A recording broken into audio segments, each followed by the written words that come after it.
รอบสิงห้ารอบสิงได้ไหมเดินยังไม่วิกสลาเลยเฮียตะพึดตะพือเข้าใจไหมต้องเข้าใจด้วยวังนี้เป็นวังจุกจริงให้อังเปาไปแล้วสาธุสาธุสาธุเข้าใจไหมพ่อหลานหิ่งรวย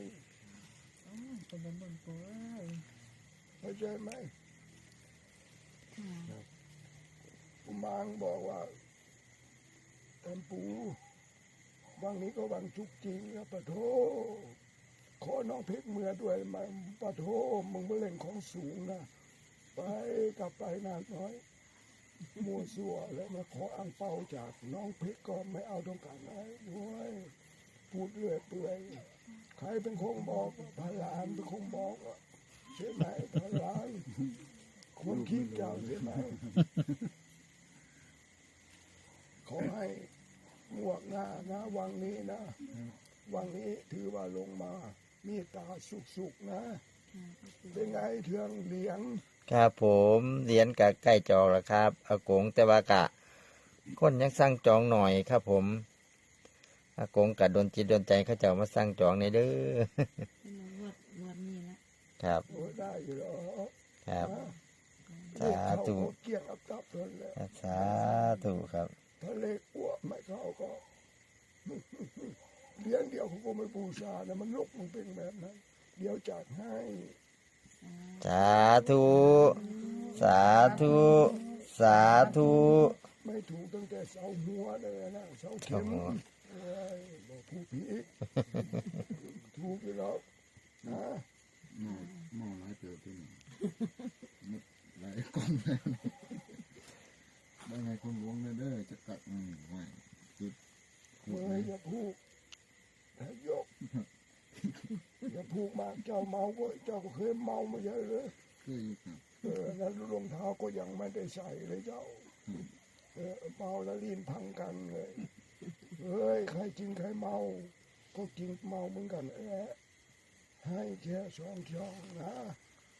เพื่อเป็นการนำเอียงครับแล้วก็ก่อนที่จะออกก็ฝากนะฝากให้ดูแลกังดีๆอย่ามีเรื่องนะเข้าใจไหมลูกหลานครับพระปู่สองช่องต้องมีช่อง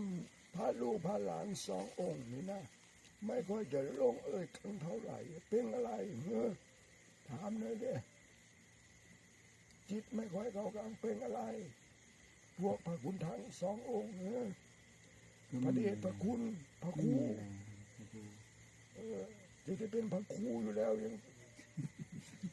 ปีนะอยู่แค่สององค์ก็ยังไม่ค่อยลงนะถ้าอยู่เป็น10แล้วโว้ยว่าพังพอดีถ้าอยู่แบบเป็นพระก็ไม่เป็นไรถ้าอยู่แบบจิตใจคฤหัสถ์แล้วก็จิตใจมันจะไม่เข้ากันเข้าใจไหม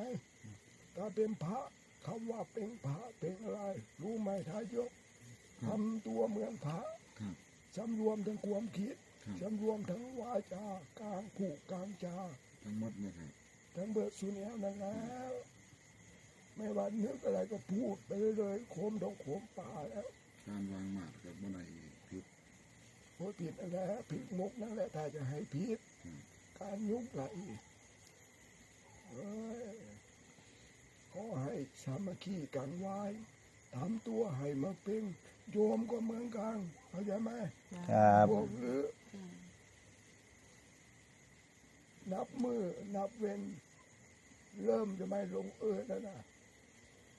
ให้อยู่แบบโยมในพระพุทธศาสนาสมัยก่อนนะเข้าใจไหมครับเตือนทางพระท่านโยมบางนี้ถือว่าบอกไปถ้าอยู่ด้วยความสามัคคีจะให้อังเปาไปเรื่อยสาธุสาธุสาธุอยู่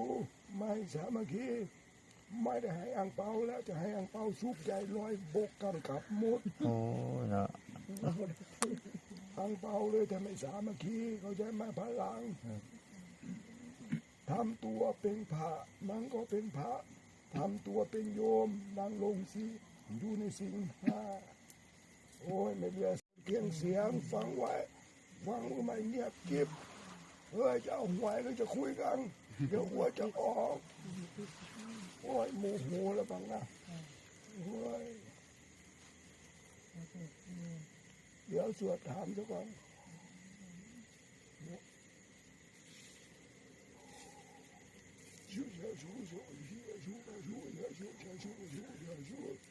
โอ้ยตรงเป๊ะ สาธุ สาธุ สาธุ เลี้ยงล่างฟังไว้นะพระหลานหลอกเดียวจบถ้าไม่จบร้อยโคกกลับเอาให้ไปแล้วสูงสี สาธุ สาธุ สาธุ เลขล่าง04ท่านผู้ชม เลขตรงฟังไว้เจ็ดสูงหนึ่ง สาธุ สาธุ สาธุ เลขบน701 มันคือปะนอเพื่อนบอกบอกคือกระออดล่างดง3 ตัว 2 ตัวเนี่ยยายเรียกแล้ว 01ครับท่านผู้ชม อามาเรียกแล้วพอแล้วปูมันมัวไปแล้วมัวแล้วเมาแล้วน้ำมะพร้าววังนี้เอามาซิมดิข้าบอกหวย นี่เรา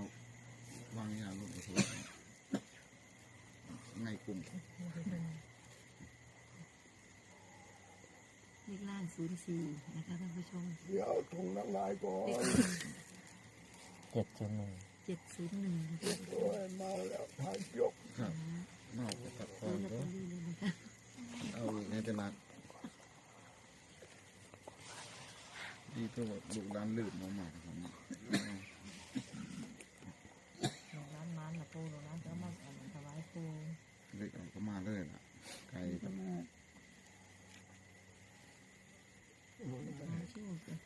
หวานเจี๊ยบ เอาจากต้นไม้แล้ว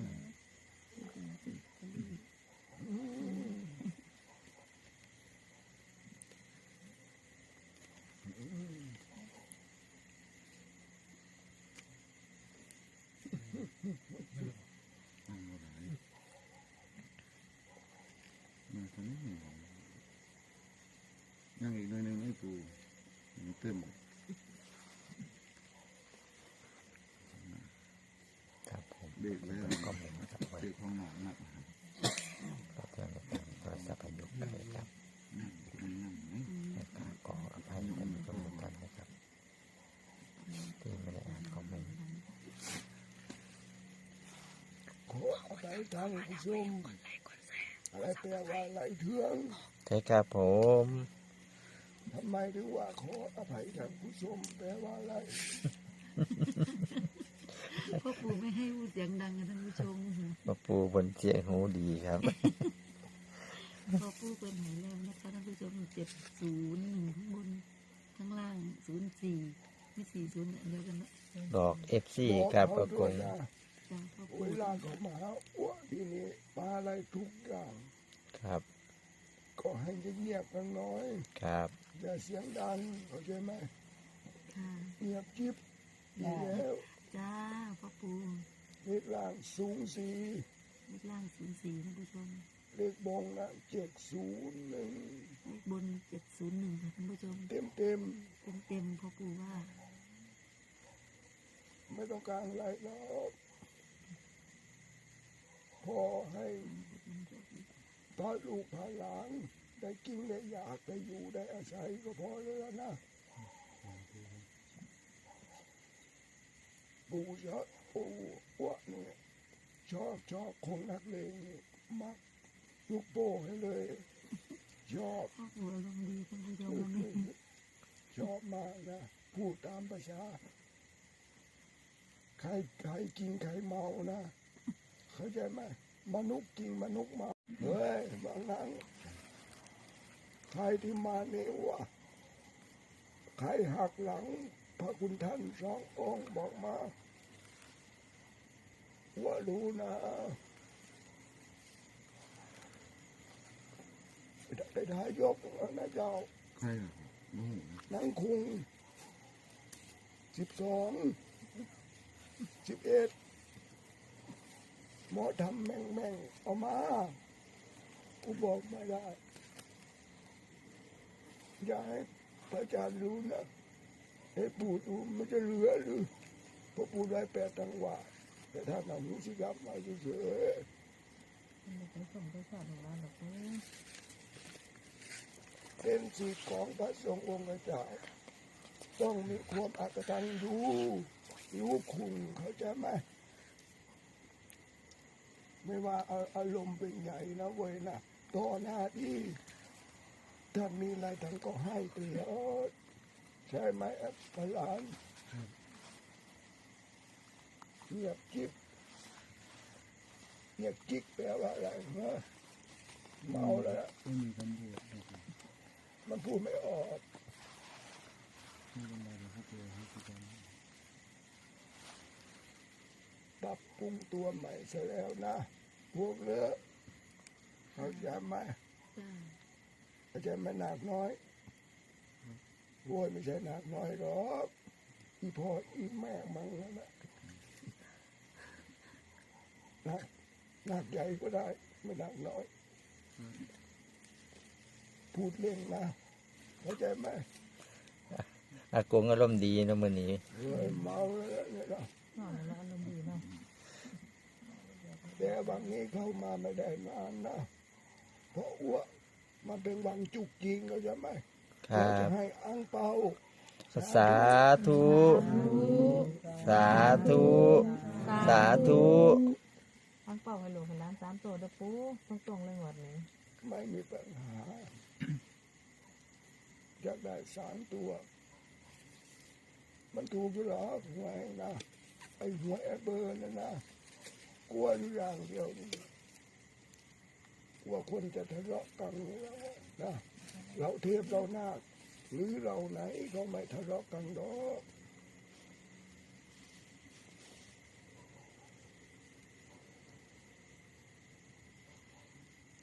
โอ้ยอย่าไปสร้างเรื่อง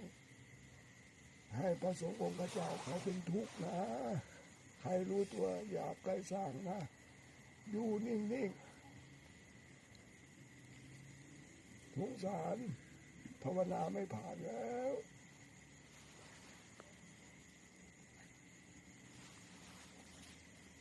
เฮ้ย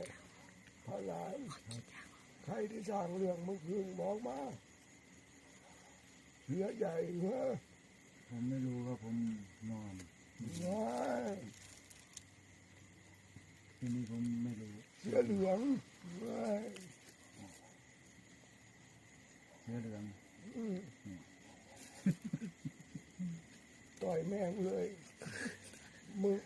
กูออกมานานแล้วเฮ้ยใจเย็นๆถ้าเป็นพ่อปู่ต่อยตั้งแต่วันโทรศัพท์หายแล้วล่ะรู้ตัวกูต่อยเลยมีปัญหานะคือถือว่าบกพร่องกฎเนี่ย ลูกไม่รู้แล้วลูกไปบินบาตกลับมาได้ยินเลยว่าช่างโดนต่อย2 หมัด สร้างไปคุยกับเจ้าใช่ไหม ยังยังไม่รู้เรื่อง สร้างไปคุยใช่ไหม ครับ ก็ไปคุย เขาว่าเขาโดนต่อยใช่ไหม ครับว่า นั่นแหละนาคน้อย ค่ะ ไม่ต้องไปพูดนะ ค่ะ จกกันไปไอ้เสือเหลืองต่อยซะเลยรู้ไหมเสือเหลืองเป็นไร ก็จะตลอดอารมณ์ดีหมดนี้ รู้อยู่ครับ ลูกหลานของเจ้าแล้วนะ ครับท่านพี่ดื้ออย่างนั้นนะครับถือสาไม่ได้แล้วก็มีหลุดบ้าง เจ้าหลุดแล้วมันต่อย ผมหลุดผมไม่ต่อยแล้วเดินเงิน มันอันหมอกไปตีมันเป็น ว่าง ตัวระบาย ใคร